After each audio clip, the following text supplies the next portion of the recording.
Deviennent les meilleurs clients des plateaux de télévision. Vous êtes le cuisinier le plus médiatisé de France, très certainement.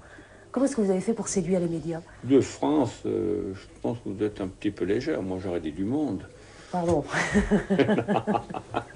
Comme dit Paul, on est là au bon moment.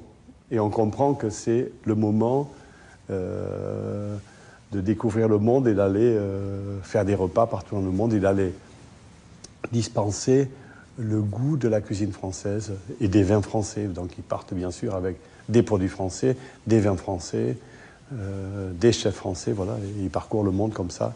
Et ça essaime, et je crois que l'on vit encore sur cet input qui a été donné dans les années 70 par les chefs de l'époque, qui sont une quinzaine. C'était l'Amérique d'alors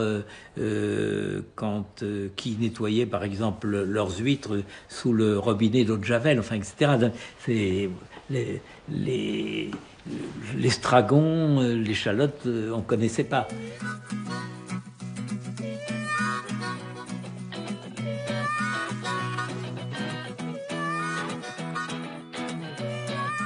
Avec Paul, avec Verger, avec Trois Gros, quelquefois avec Chapelle, enfin quelques-uns, et nous partions aux États-Unis, mais on est arrivé là-bas un peu comme des pionniers.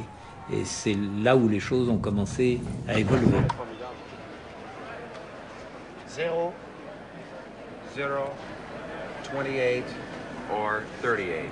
Freezer. 3 temperatures. Frigo et positif.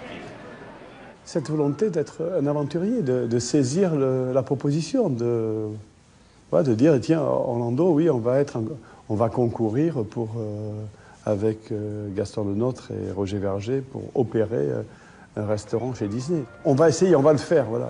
Il n'y avait pas de limite, en fait, si ce n'est de prendre le risque de ne pas réussir.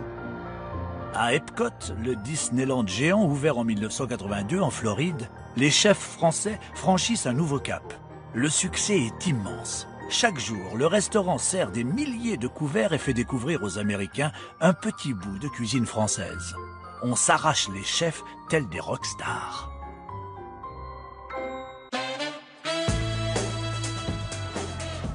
À New York, Michel Guérard installe une réplique du restaurant qu'il avait ouvert à Paris avec Régine, la reine de la nuit. Le succès du Régine Scailla, qui a été un très beau succès quand même. On avait même obtenu une étoile Michelin, vous vous rendez compte, dans un cabaret, pas évident. Et donc elle a décidé d'ouvrir à New York et elle m'a demandé de l'accompagner. Donc on a ouvert un restaurant à New York, Regine's.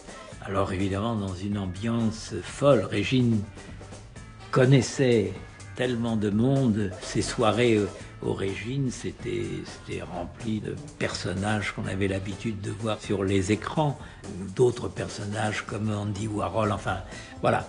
Donc une ambiance rare, je ne sais pas même si aujourd'hui on pourrait prétendre organiser ou vivre la même. C'était une belle folie.